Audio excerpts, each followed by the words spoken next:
नमस्कार। एक बार फिर हम उपस्थित हैं हम अपने YouTube चैनल लर्निंग क्लासेस पर। ये हमारा दूसरा वीडियोस है। इसमें हम चर्चा करेंगे अल्फ़ाबेट पर। पिछले वीडियोज में हमने बताया था कि alphabet letters, words, sentences, speech, lecture, language and literature ये सिस्टमेटिक वेज है लर्निंग का। किसी भी लैंग्वेज को अगर हम लर्न करते हैं, जानते हैं, उसको हम सीखना चाहते हैं तो हमें इन्हीं सिस्टम से सीखना होता है। तो चलिए आज हम बात करेंगे अल्फ़ाबेट पर। अल्फ़ाबेट मीन्स एक गार्लैंड समझ सकते हैं हम, एक माला समझ सकते हैं। ये माला फूलों की नहीं है, ये माला है लेटर्स की। यानी लेटर्स को यदि हम ऑर्डर में रखते हैं तो ये अल्फ़ाबेट बनता है। मीन्स कि ए, बी, सी, डी, ई, एफ टू जेड तक जब हम लिखते हैं तो हम समझते हैं कि ये कुल मिलाकर के किसी भी लैंग्वेज के लिए पर्याप्त है। तो ये हमारा इंग्लिश लैंग्वेज के लिए 26 होते हैं और इन्हीं 26 लेटर्स से हमारा अल्फ़ाबेट माना जाता है। यही 26 लेटर्स जब अपने ऑर्डर में होता है तो ये होता है हमारा अल्फ़ाबेट। जैसे इंग्लिश में 26 होते हैं, हिंदी में 52 होते हैं, तो ऐसे ही डिफरेंट लैंग्वेजेस होते हैं। उर्दू में कुछ और होता होगा। तो इसी तरह से इंग्लिश में 26 लेटर्स होते हैं और इन लेटर्स को जब हम ऑर्डर में रखते हैं तो ये हमारा होता है अल्फ़ाबेट। अब हम अल्फ़ाबेट को लेटर्स और लेटर्स को अल्फ़ाबेट कह सकते हैं क्योंकि लेटर्स जो है वह स्मॉलेस्ट पार्ट है किसी भी लैंग्वेज का। हम कह सकते हैं कि लैंग्वेज का स्मॉलेस्ट पार्ट, स्मॉलेस्ट पीस कह सकते हैं। स्मॉलेस्ट पीस यानी सबसे छोटा टुकड़ा। ये किसी भी लैंग्वेज का जो सबसे छोटा टुकड़ा होता है वह होता है लेटर्स। अब हम समझ लेंगे कि ये जो लेटर है, लेटर को ही जब हम सिस्टमेटिक तरीके से रखते हैं तो वह हमारा बनता है अल्फ़ाबेट। अब लेटर्स को अगर हम राइटिंग वेज से देखें, इसको तो हम समझ सकते हैं कि लेटर्स दो होते हैं। पहला हमारा लेटर्स होता है जिसको हम कहते हैं कैपिटल लेटर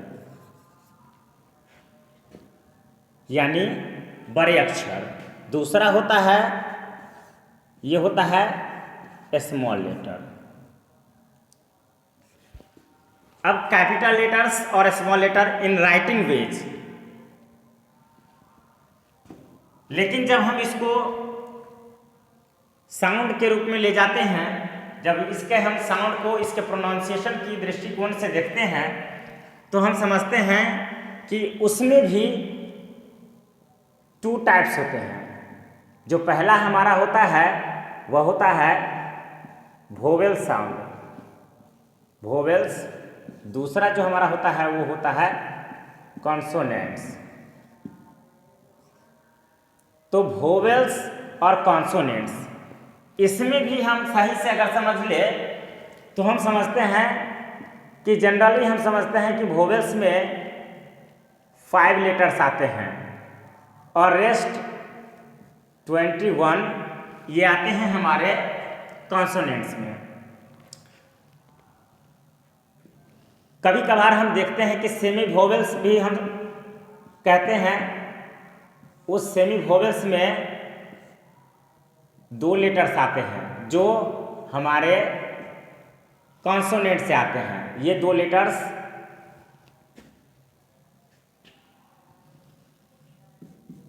W और Y को लेते हैं, तो ये सेमी वोवेल्स माना जाता है। लेकिन अगर हम समझे तो इसके अलावे इसके 2 तरीके और होंगे जिसके आधार पर हम वोवेल्स और कॉन्सोनेंट्स को समझ सकते हैं। वह होता है प्रोनाउंसिएशन। प्रोनाउंसिएशन मीन्स कि जब हम उस लेटर्स को प्रोनाउंस करते हैं, यानी उस लेटर्स को बोलते हैं, साउंड निकालते हैं, तो वह साउंड कैसा निकला, उसके आधार पर जब हम उसको डिवाइड करते हैं तो हम समझते हैं कि इसमें और वोवेल्स कॉन्सोनेंट्स के जो लेटर्स हम समझते हैं उसमें डिफरेंट होता है। फॉर एग्जाम्पल हम देखें ABCDEFGHIJKLMNOPQRSTUVW एंड Z। इसमें हम समझते हैं कि हमारा जो वोवेल साउंड हुआ, ये वोवेल साउंड जब हम बोलते हैं तो हमारा वोवेल साउंड इससे निकलता है, इससे वोवेल साउंड निकलता है, इससे निकलता है, H से निकलता है, I से निकलता है, L से निकलता है, M से निकलता है, N से निकलता है, O R S X। यानी कुल मिलाकर के हम गिने तो 1 2 3 4 5 6 7 8 9 10 11 और ये हमारा 12 जो है वो वोवेल साउंड्स होते हैं। फॉर एग्जाम्पल अगर हम F ले लें, अगर हम कहते हैं कि वह एक FO है, अगर हम कहते हैं कि वह एक FO है, मीन्स F का अपना प्रोनाउंसिएशन होता है, तो हम समझ सकते हैं कि he is an FO। Means F को जब हम लिखते हैं हिंदी में समझिए तो F ऐसे हुआ, तो A जो हुआ यह वोवेल साउंड होता है। इसलिए टोटल हम प्रोनाउंसिएशन के दृष्टिकोण से देखें तो ये 12 होते हैं और रेस्ट जो बच गए 14, ये हमारा जब लेटर्स का ओन प्रोनाउंसिएशन होता है वहाँ ये कॉन्सोनेंट साउंड प्रोड्यूस करते हैं और 12 जो होते हैं वो वोवेल साउंड्स प्रोड्यूस करते हैं। तो अब इस सब के प्रोनाउंसिएशन के आधार पर रीडिंग राइटिंग कैसे हम कंप्लीट करें और रीडिंग राइटिंग के बाद इसको हम कैसे प्रोनाउंस करके स्पोकन में लाए, इस चीज़ को हम नेक्स्ट वीडियोज में जानेंगे। तब तक के लिए नमस्कार।